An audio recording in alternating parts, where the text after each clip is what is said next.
Bonjour et bienvenue sur Blog du Mac. Nous allons voir aujourd'hui comment créer ou modifier des raccourcis d'application directement depuis macOS 10. Il peut être intéressant dans certains cas, vous voyez par exemple dans Keynote, que la fonction exporter ou certaines fonctions dans d'autres applications ne comportent pas de raccourci clavier. Il peut être intéressant donc d'en créer, il peut être également intéressant de les modifier. Vous voyez que vider le cache dans Safari, c'est une conjonction de touches qui n'est pas forcément très arrangeante. Pour cela, on va aller dans les préférences système, on va ouvrir clavier. Ici, vous avez un onglet raccourci clavier, dans lequel vous allez pouvoir modifier tout raccourci existant. Vous voyez les différents domaines ou les différentes applications auxquelles cela s'adresse. On va par exemple aller dans Spotlight, et vous voyez que ce raccourci sur ma session est CTRL espace. Moi je vais le modifier. Simplement en cliquant sur le raccourci, vous saisissez au clavier ce qui vous intéresse, en l'occurrence commande espace ou pomme espace, et vous voyez que dès lors que je fais ce raccourci, je vais le modifier et pouvoir accéder à la commande que j'ai donnée. C'est pareil pour toutes les applications que vous avez installées sur votre Mac. Vous faites pour cela Ajouter, vous sélectionnez l'application qui vous intéresse, en l'occurrence ici Safari, et vous allez bien ici collecter le libellé exact du menu qui vous intéresse. Par exemple, vider le cache en respectant la casse, c'est-à-dire les majuscules et les minuscules. Je vais volontairement mettre un mauvais libellé, vous allez voir.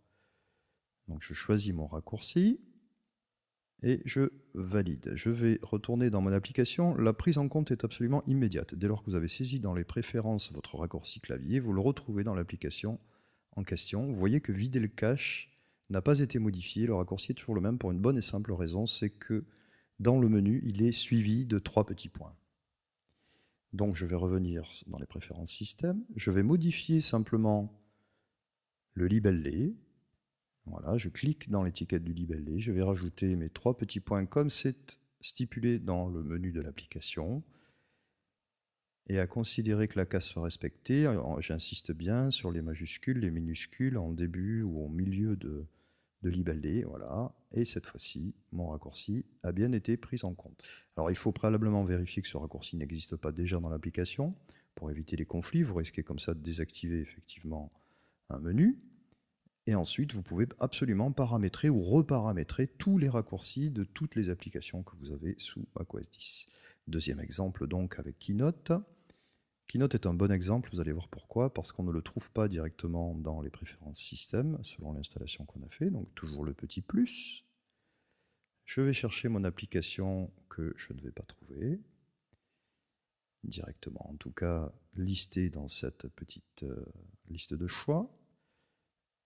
Je cherche, effectivement, je ne trouve pas Keynote. Ce n'est pas bien grave, je vais tout en bas de ce menu, je vais sélectionner Autre.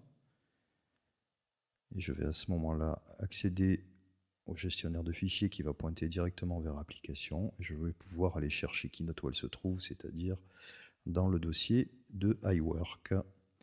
J'ouvre iWork, voilà, Keynote apparaît. Je valide.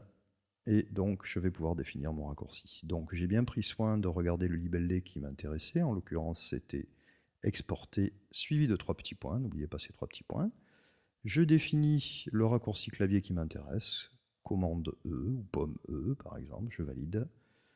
Je reviens dans l'application que je souhaitais modifier. Et effectivement, mon raccourci clavier a été pris en compte. Je peux vérifier en activant la combinaison de touches pomme E ou commande E, et vous voyez que le menu d'exportation s'ouvre comme par magie, en espérant que ces raccourcis vous seront utiles. Je vous donne rendez-vous très prochainement sur blogdumac.com. Nous attendons vos réactions, vos commentaires. À bientôt, bye bye.